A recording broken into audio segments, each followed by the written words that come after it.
Hello and welcome back to the Creation Reformation YouTube channel. Let's talk about a really big, important, and controversial issue within creation circles. Now, it might come as a surprise to you to learn that something as basic as natural selection is a controversial term among creationists, but it's actually true. If we hop over to different creation organizations, they'll all tell you something slightly different about natural selection.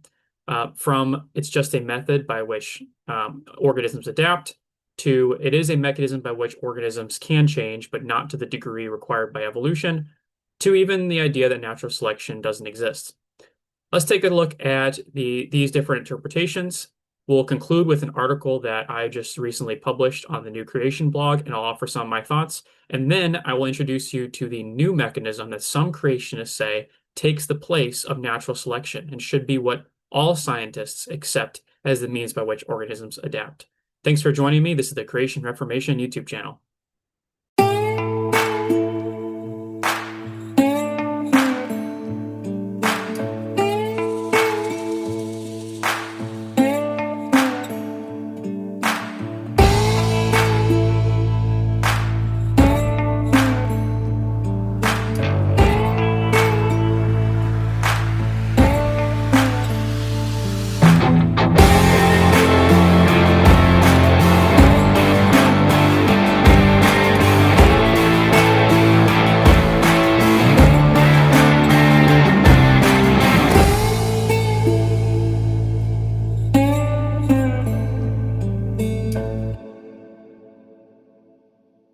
Before we actually dive into how different creationists interpret natural selection, let's take a look at how it works scientifically.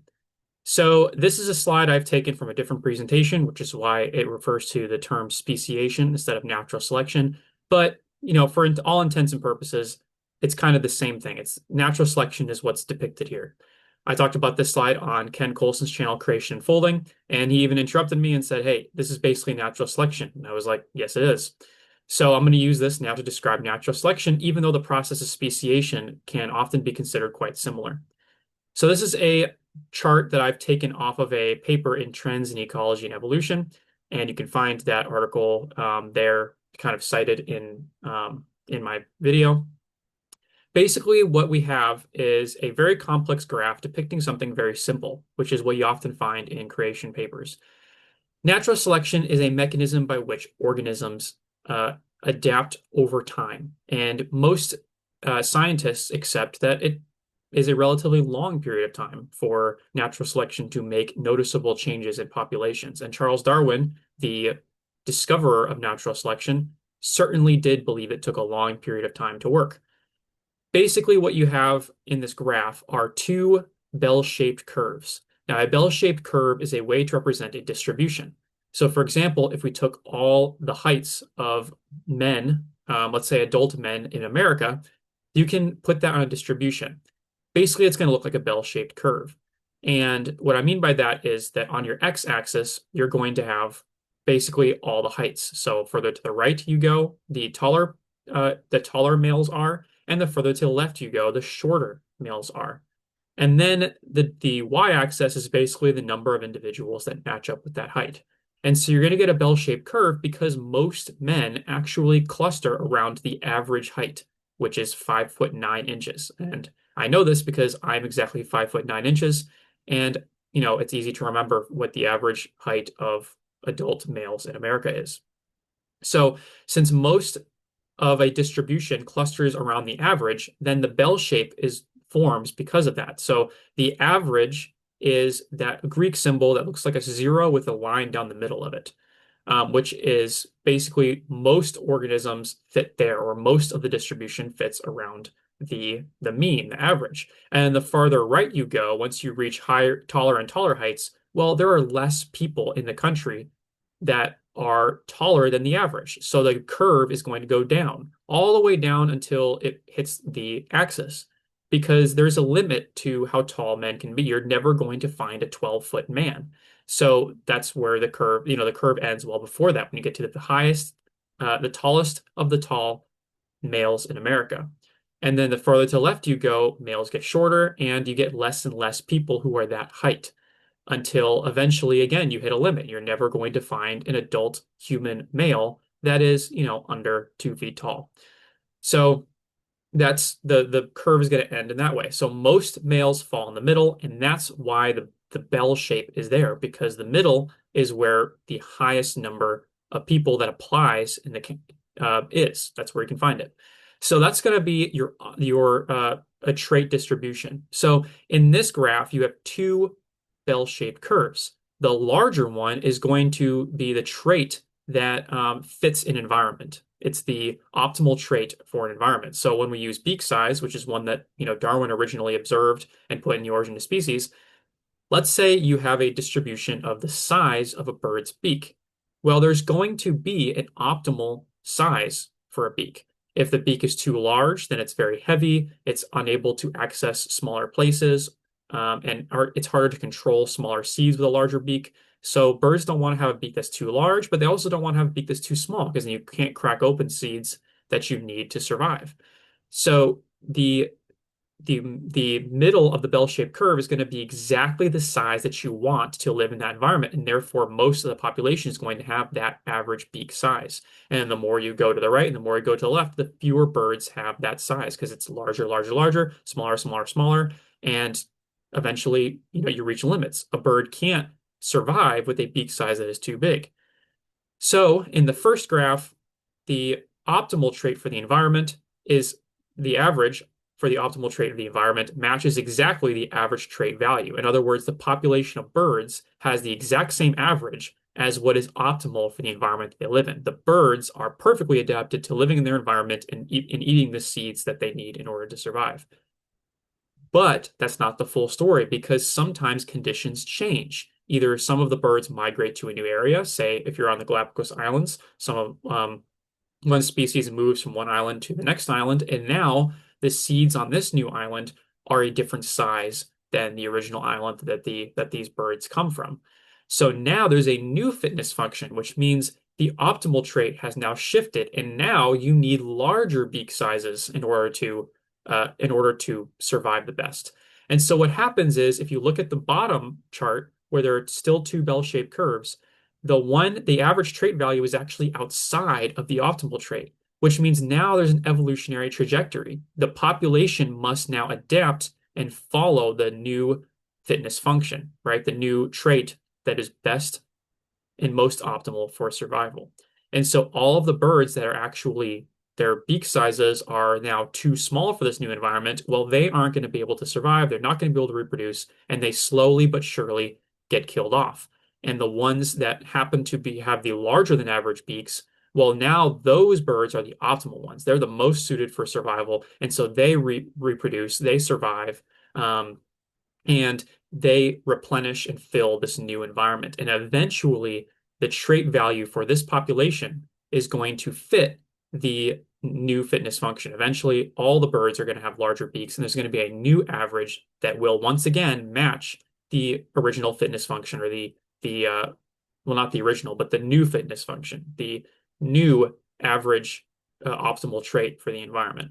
So hopefully that makes sense and that kind of chart helps you, but that's basically what natural selection is and how it works. So in the theory of evolution, natural selection is one of the major mechanisms that causes organisms to evolve into another type of organism. So if a bunch of slowly but surely, if all of these conditions continue to change and organisms continue to adapt, eventually you're going to get new species, new genera, new families, and so forth.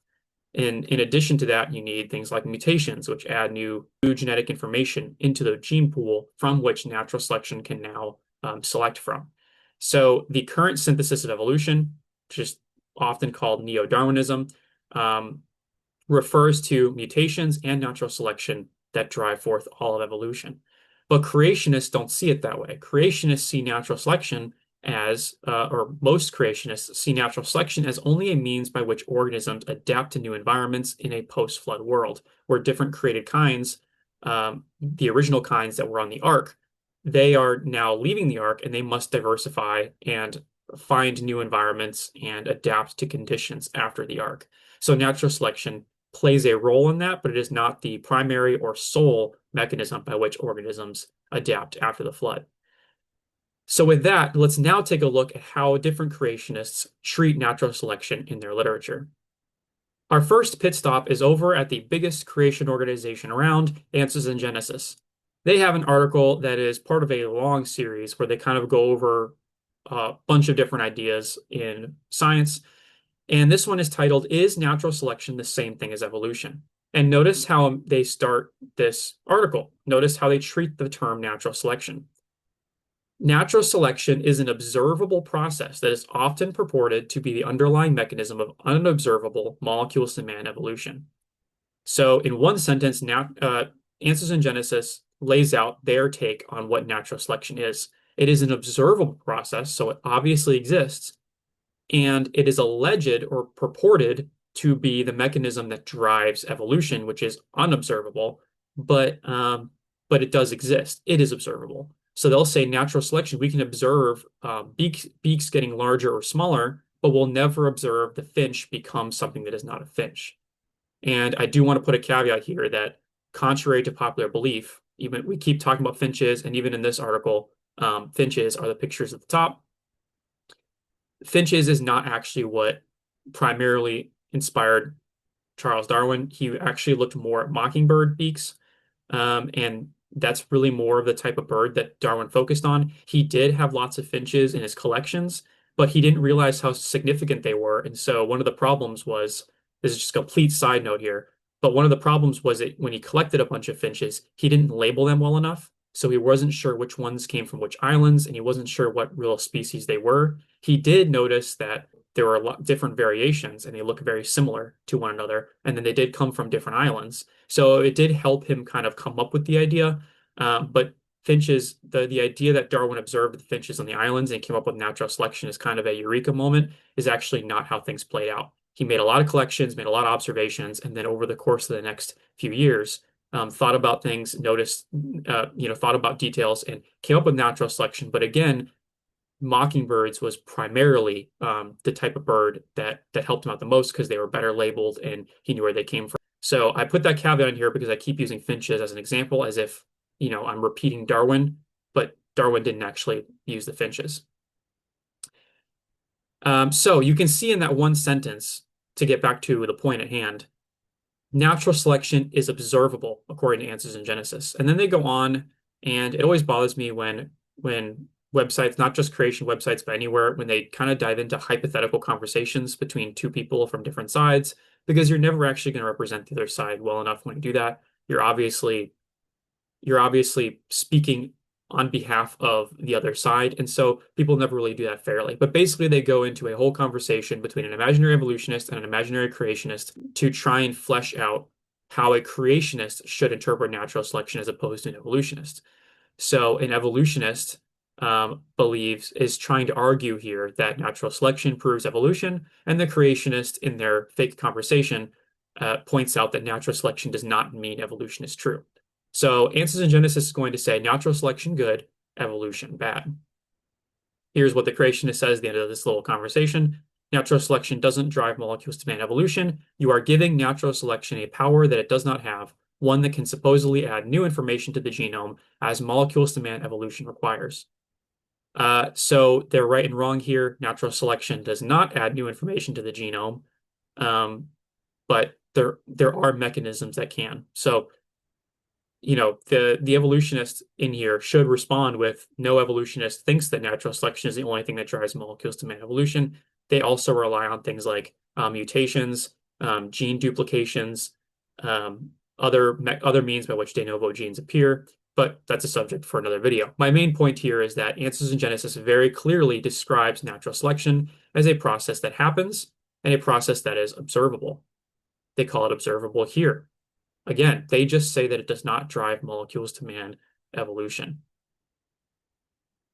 And then they analyze some definitions of natural selection, but I think that's enough for us to get the idea here. So when they say, what is evolution? They say this term has many definitions, just as natural selection does. I don't really think natural selection has that many different definitions, but I guess they just listed a few from different sources. So fine, fair enough. Much of the term's definition depends on the context in which the word evolution is used. And now they're going to talk about things like microevolution, macroevolution, descent with modification, all of that. So, very obviously, Answers in Genesis believes in natural selection. But let's hop over to a different creation organization. This is the Institute for Creation Research, and they're going to describe natural selection in a very different light. This article from ICR News by Brian Thomas said, Lizard study questions natural selection. So already we have a question mark on the whole concept. Wholesale natural selection might not be the what everybody thinks it is. And then look, you literally know what they're saying the very first sentence of the article, just like in Answers in Genesis. Brian Thomas writes, Charles Darwin proposed natural selection in quotation marks as the means by which new creatures evolve. The question then became, what does nature select? The reigning consensus is that nature selects individuals with genetic mutations, and that this eventually leads to the development of new life forms. Okay, basically, he's mostly right here. The reigning consensus is that natural selection selects mutations that benefit reproduction primarily and survival secondarily. Because if it benefits survival, then you're more likely to reproduce again. So natural selection really can only favor an organism that has some sort of beneficial quality that allows it to reproduce more. Now, it's not just survival. This is what a lot of people get wrong. It's not survival and reproduction. It's not survival and of the fittest, really. It's reproduction of the fittest. So there are species that do just fine, through natural selection that don't live very long. They die off very quickly. But the point is, they reproduce a ton in the short time it takes before they die. So natural selection will actually select organisms that don't live for very long or that have traits that, some of these, there's insects that are born, basically, their adult life form, they don't have mouth parts. These are like certain species of mayfly. And these species of mayfly, they are born as aquatic creatures. They're nymphs in the water, and they breathe in the water, and then they eat food in their larval stage, but then when they grow up to adulthood, within a day, they can fly, but they don't even have mouth parts. They don't even have the ability to eat because they've gathered up all the energy they need when they're in their nymph stage. And then when they take off and fly, all they're trying to do is mate, lay a bunch of eggs, and then they die in that same day. Their entire lifespan is in one day. So natural selection is not something that benefits survival per se. It favors organisms that can reproduce the best. And since survival usually means you have more time to reproduce, oftentimes organisms are selected for survival, but really they're being selected for because they can reproduce more. Anyway, that's another side note about natural selection. But you can see from this first paragraph here that Brian Thomas is already putting question marks on the theory of natural selection. We can skip ahead a little bit and see it again here. Despite evolutionary biologists' faith in the natural selection process, no experiment has ever demonstrated that mutations build new genetic information, resulting in a new selectable trait, not even in bacteria, which can undergo tens of thousands of generations within just years. I'm actually going to disagree with him there. I have run across several examples of mutations putting in a positive trait that natural selection can then select from. But that's a discussion for another day. Basically, you can see, despite their faith in the natural selection process, so he doesn't say evolutionary biologists' faith in the evolution process. He says in the natural selection process. So he is again putting doubt on the idea of not evolution, but natural selection. Obviously, he does doubt evolution as well, but this focus here is on disputing natural selection. And this is where we come to the main point of this video. Why do some creationists question or doubt the theory of natural selection? And I'll come back to this lizard study in a minute, but this is now a point where I'm going to hop over to the article that I wrote with New Creation blog, and we're going to break down a relatively new theory proposed by the Institute for Creation Research that allegedly, according to them, replaces natural selection. So as we hop on over to this new blog article, I do want to tell a little bit of an anecdotal story. Not even a little bit. I'm just going to tell a little anecdote. So I first found out that some creationists doubt natural selection when I was in college, and I had already been reading a lot of creation material ever since I was in about seventh grade. I started reading about creationism. Of course, it was more the apologetic side of things. I was reading lots of books and articles and watching videos on YouTube. And I had never run across the idea that natural selection was a disputed idea. But I was probably a sophomore in college when a professor of mine mentioned that the Institute for Creation Research did not believe in natural selection. And that was pretty shocking to me because not only can we point to examples of natural selection happening, in the wild, it also helps the creationist out in a lot of ways. Creationists often will accept natural selection can do a lot more than the evolutionist says it can do.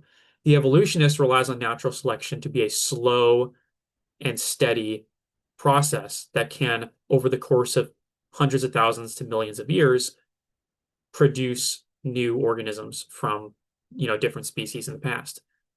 And the creationist will actually say that natural selection is a very dynamic, fast process that can rapidly help organisms adapt, develop new adaptations and traits, and it just makes organisms far more adaptable and interesting. Now, creationists have rarely said that natural selection is the only mechanism by which organisms adapt because it does happen a little too slowly for our model. So we need other mechanisms as well. But largely speaking, natural selection has helped creationists explain post-flood diversification. So this is pretty shocking to me to learn that ICR uh, disputes the idea of natural selection. Fast forward a year or two, and I was talking with an old friend I'd grown up with in high school.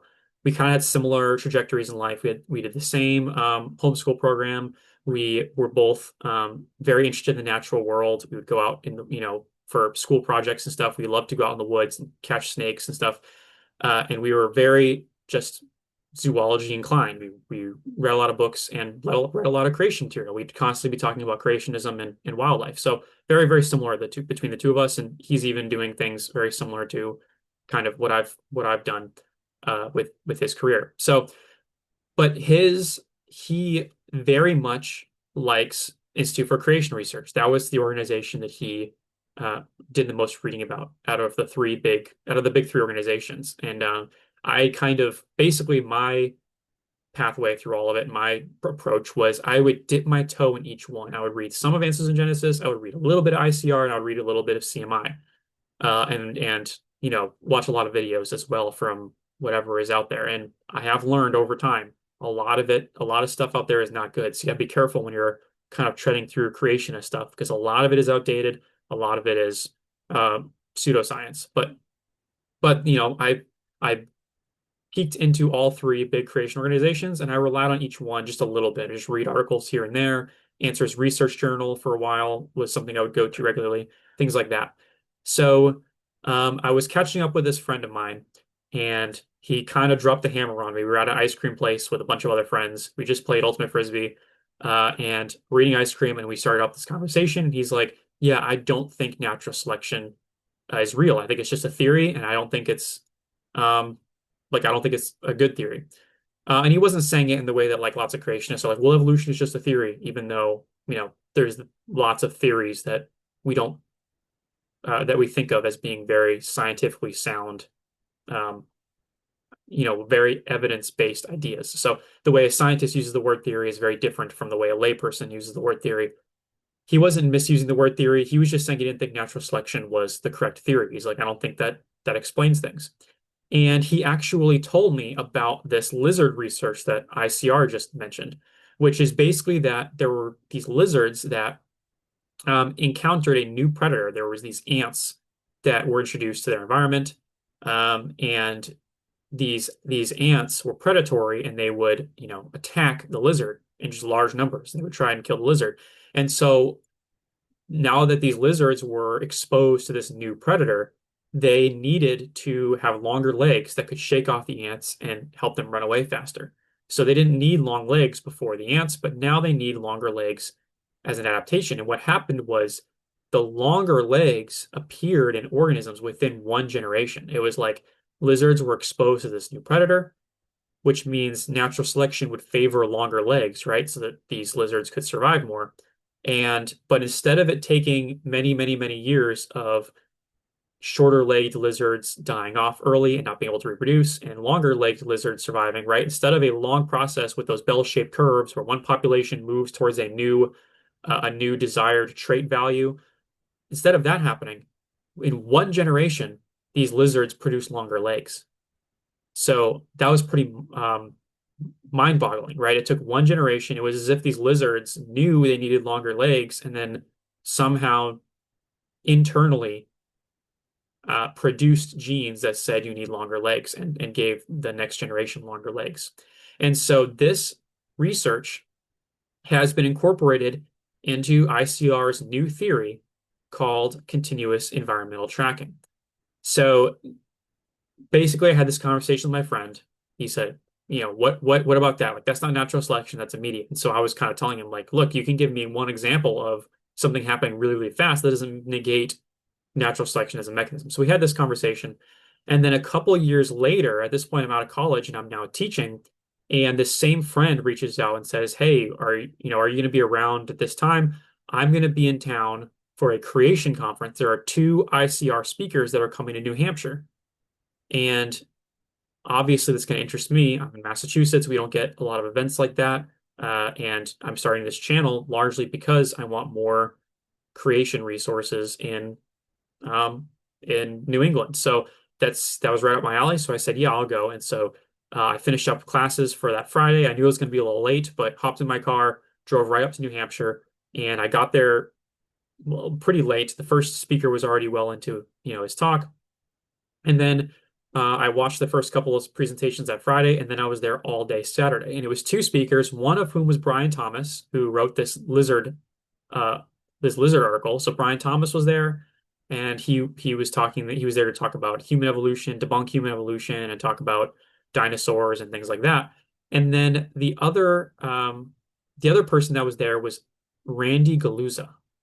Randy Galuza, and he is the one who is mostly responsible for this idea of continuous environmental tracking. So as I'm sitting there at this church, listening to these speakers, when Randy Galuza is up there and he's talking about creatures adapting really quickly, it kind of started to dawn on me, and I should have been more prepared for this, but it struck me that what he was talking about is the theory that ICR is proposing that is supposed to replace natural selection. I was like, hey, I've heard about this from a professor. I've heard about this from my friend. I've heard about this from ICR. This is it. I'm watching it right now. And so I took a ton of notes and just listened to Randy Galuza give his talk. And then I went up to him during the lunch break and I talked to him for a good 20 minutes and I drilled him with a lot of questions. And Randy Galuza, he definitely held his own. He knew his stuff, he knew his theory, and he was responding to lots of my questions. But basically, the biggest thing ICR has done is they've demonstrated continuous environmental tracking with research they've done on cave fish. They've taken fish that are well adapted to living in caves. They have lost coloration. They have lost their eyes because all of those things take energy to maintain. And if you're not going to need coloration, you're not going to need eyesight because you live in a cave system, then your body eventually stops dedicating energy to those things because you're not using them. If you don't use your eyes, you go blind, after a certain number of generations. If your coloration does not mean anything, if you're not getting more mates because you're colorful, if you're not, using your coloration in some way, if you're not camouflaging because you're living in a cave and it's so dark, then your coloration is going to go away. And so what ICR has done then is they've taken cave fish and then they've put them in an environment that matches the environment outside of a cave, right? They expose it to a lot of light to make it seem like to trick these fish into believing they're not in a cave system. And they're not in a cave system, right? You've removed them from that environment. What happens is in the next generation, the very immediate next generation, these fish had some more coloration. They started to gain back some of the traits that they had lost in the past. And if this was the result of if these fish are the result of hundreds of thousands to millions of years of slow natural selection, then all of the genes that were there that coded for these traits of pigmentation and eyesight, those genes should be removed entirely. They shouldn't be there anymore. But because it must have happened so quickly, the adaptation happened so quickly, the genes, the genetic information to live outside of the cave, all of those traits, it was still there. And so once these fish were exposed to normal conditions, they started to adapt back towards normal conditions. So that's something ICR has done. And then so Randy Galuza's presentations was that research that ICR has done, which is a great research project. I can't commend it enough. I give a ton of credit to ICR for doing that. It's legitimately one of the best research projects done by creationists in the last many decades, probably. Another one that could be up there is Andrew Snelling's research in the Grand Canyon that they made the Is Genesis History movie about. That's another wonderful project. And there's a few more that I can name, but like those are some of the biggest ones that are like, when anyone says, what are creationists doing? What are they researching? What are they adding to science? That's one of the big ones is the cavefish research done by ICR. So a ton of credit to them. I admire Randy Galuza a lot for this.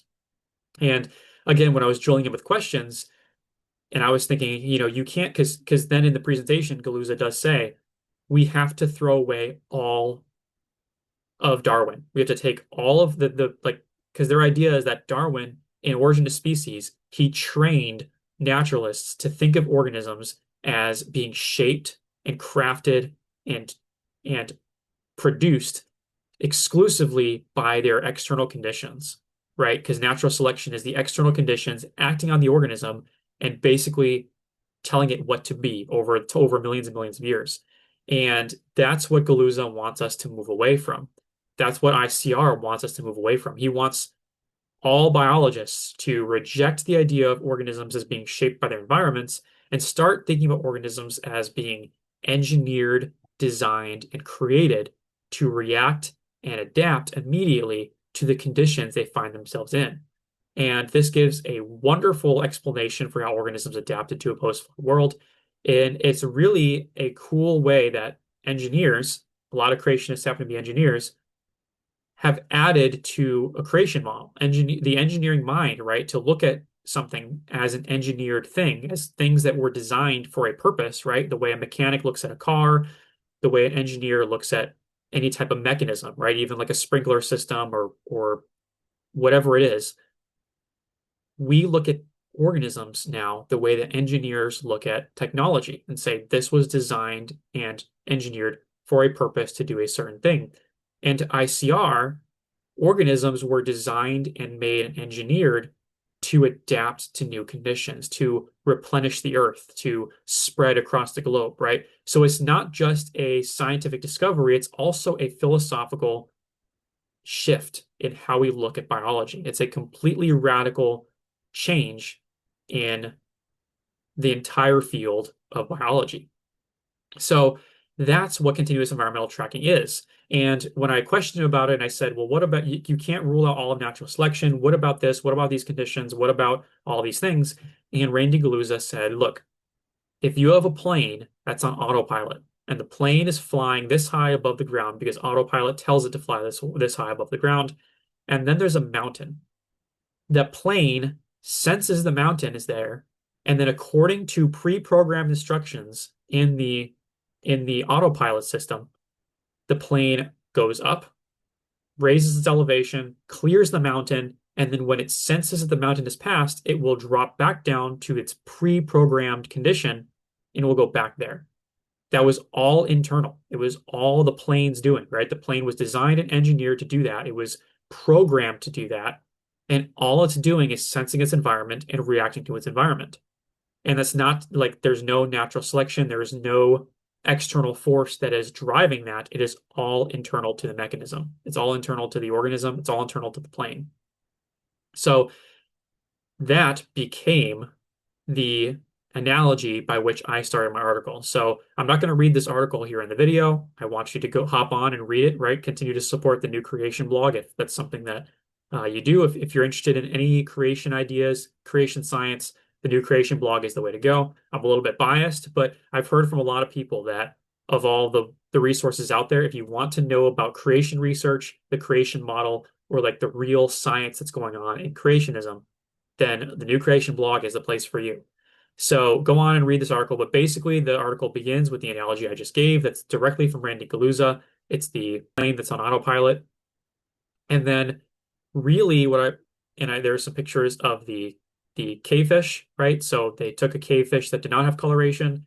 They put it in conditions that were outside of the cave conditions that it was used to, and the organism reproduced, and the new fish had more coloration. So it's adapting back to the way it was before.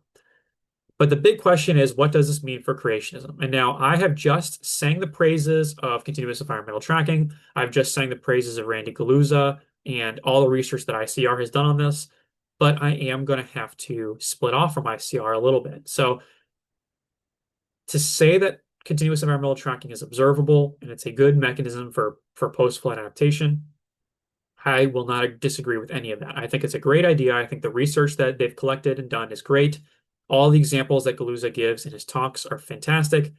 Another one involves a type of rodent. I think it was like guinea pigs, might have been guinea pigs that they put on heaters. And then the next generation of guinea pigs is basically a better adapted to living in heat.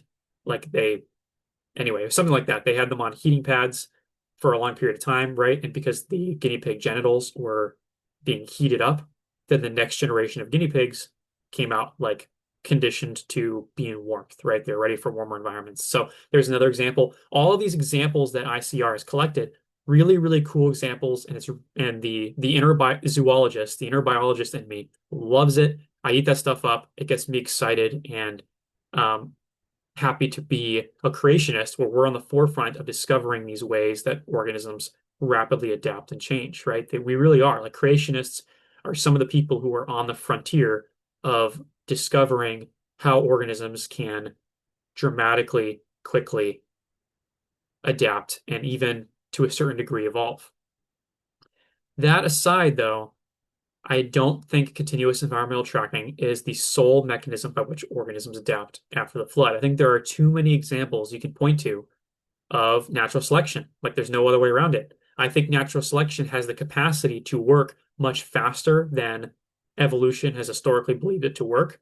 I think if you have two different populations and you put them under different conditions, they're the same species, but you put them under different conditions, I think both populations will adapt and it will be quick, but it's not going to be a single generation. It's going to take a process in which external conditions are determining the direction in which an organism adapts. So, largely speaking, this all comes down to nature versus nurture. Is it the organism itself that's doing the adapting and the evolving and the changing, or is it the conditions around it? And I think just like the nature versus nurture debate that happened in psychology and in all the different scientific fields, it has to be both. I think it has to be both. I think there are many examples that I can give, just like Randy Galuza can give a lot of examples of things happening in a single or just a couple generations. I can give several examples of organisms adapting over the course of a few dozen generations. Sometimes it does take longer, and sometimes it does take radical conditions to make organisms change. So one that I've talked about on Creation Unfolding, I've talked about it in on New Creations YouTube channel, and I have blogs about it, is the what are they called? I'm blanking on what they're called now, but there's basically a species of bird in Europe, the blackcaps. I apologize for blanking on that. European blackcaps. And basically, because of human activity, this blackcap species was split, and some of them found a new migration route. Okay. And because there is a very strong separation between the two populations, there's not a lot of crossing over between those populations. One population encountered new diets. They were eating different things. They were flying a different distance. They were encountering new weather conditions, right, and climate conditions. They began to change morphologically, behaviorally. They were behaving differently, and they were beginning to look different. They had different coloration. They had different beak sizes. Their wings kind of changed shape because some of them were flying longer distances. And so this did not happen in one generation. It actually happened in a handful of generations. And it did take a little bit of fine tuning, right, by the conditions. The conditions have to fine tune the organisms. So it's basically what my natural selection graph was. It's basically the two bell-shaped curves, and it's the actual trait value having an evolutionary trajectory towards the ideal trait value. The only thing that makes it interesting is that it happened extremely quickly by evolutionary standards. So And I actually, not to kind of brag here, but and I gave a presentation on this at Origins conference this past summer. And at that conference, Randy Galuza gave the main event, the plenary talk. And so he gave a great talk on continuous environmental tracking. It was awesome. But I did have an opportunity to go up and give my talk, and I did say this about the black caps, and I gave a few other examples of populations that actually do take multiple generations of what has to be considered some form of natural selection where conditions favor certain traits. Those traits quickly develop in the organisms, and the traits that aren't favored are weeded out, right? It might happen quickly, but it's still natural selection, and it's still populations adapting over the course of a few dozen generations. And so I did get to give this presentation, and I did not get a chance to catch up with Randy Galuza after the fact.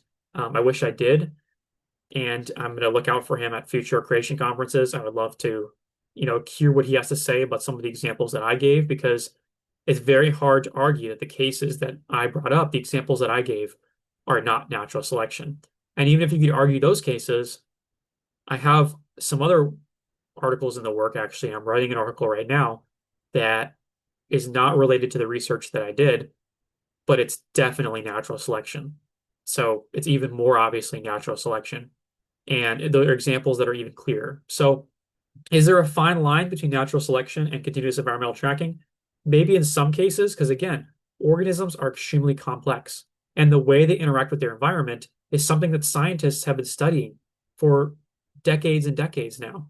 And we haven't come up with a consensus. There's a different idea everywhere. Like if you go onto Google Scholar and ask, how do organisms interact with their environment, you will get a billion different ideas. So continuous environmental tracking is one of those great ideas, and it can probably explain a lot about how organisms adapted after the flood. Again, I love the research they've done, but you can't then also throw away all of the ideas and progress that Charles Darwin did and everybody since Darwin. You can't disregard circumstances and external conditions, and you can't disregard examples of populations adapting over the course of several generations. It's in our textbooks for a reason, right? But it's in biology textbooks. I taught this when I was a teacher. I said, look, if you have a population of wolves this is one thing Darwin used in The Origin of Species. If you have a population of wolves that live in the mountains and they chase down deer, they're going to develop traits where they are more muscular, they're faster, they hunt more in packs. And then you have a population of wolves that live in the valleys and they run across farmland and they start eating cattle. They pick off cattle and sheep.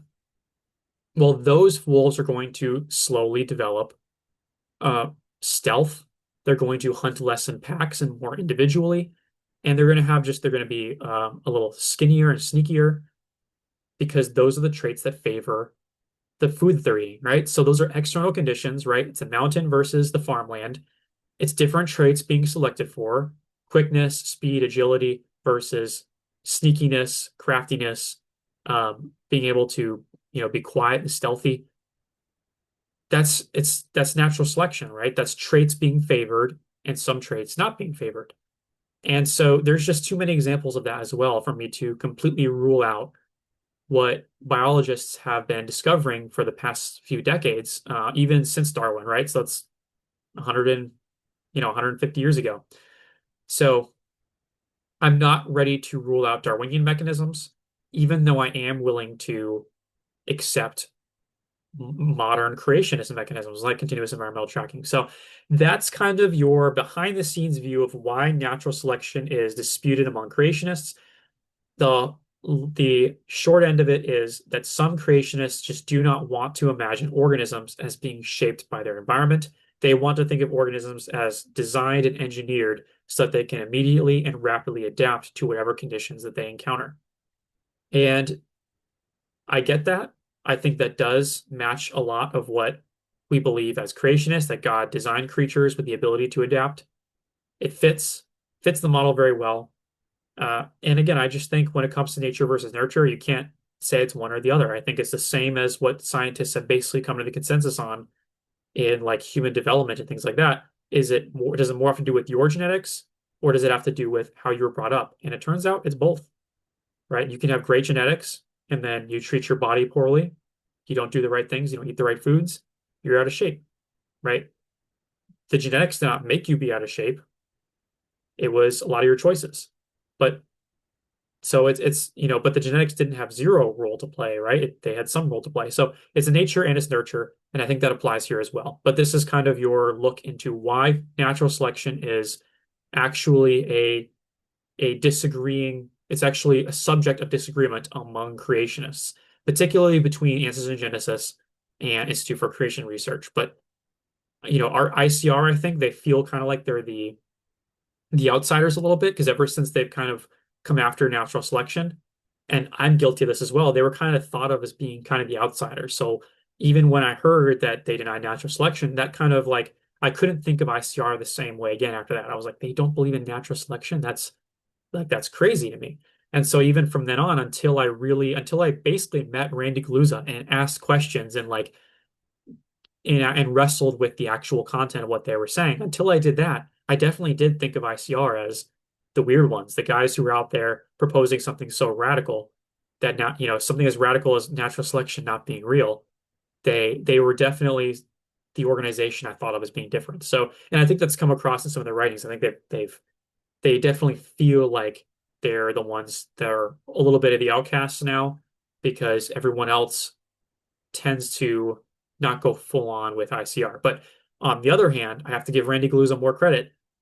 The conference that he spoke at, that I saw him speak at this past summer, that was not to ICR scientists. Those were to scientists who are from a variety of backgrounds, lots of professors, lots of researchers, and they were not affiliated with ICR. And he definitely won them over in a lot of ways. He wins them over because he's a really nice guy to talk to. He's really enjoyable to listen to, and he knows his stuff. He knows his research. He knows his science, and he even if a lot of people in that room were not yet willing to concede on everything, and I know for a fact they weren't, right? There were a lot of people in the room that I talked to afterwards, and I know that they don't think continuous environmental tracking is the only thing. I don't think they don't believe that, natural selection is untrue. But at least because Randy Galuza got out there and he spoke to scientists who were not affiliated with ICR, he won us over in a lot of ways. And I think now, hopefully, we can look at ourselves as, even if we disagree about some things, we can look at ourselves as all one side, right? We have more in common with ICR than we have in uncommon, than we have disagreements with. So you've seen in the last few years a lot of creationists splitting off from one another, a lot of disagreement, a lot of arguing, and hopefully with things like this, right, ICR having representation in a conference that doesn't have a lot of ICR there, with more things like that, we can get more on the same page, and we're really never going to come to agreement with one another unless we actually come out of our comfort zones, meet each other, talk with each other, go up to people who are speaking in New Hampshire and start drilling them with questions. Until we do that, we're always going to be thinking of each other as being the odd ones or the weirdos or the radical ones because their ideas are just a little different from ours. So there's your snapshot into the world of creationism and what we think about natural selection. Hopefully that was helpful. Continue to read up on continuous environmental tracking. If this is something that interests you, go ahead and read. It's a very short blog article. I kept it short for you. So hop on the New Creation blog, keep tabs on us over there. And of course, keep tabs on us over at Creation Reformation as well. Thanks so much for watching. My name is Jake Rangren. This is the Creation Reformation YouTube channel. I'll see you next time.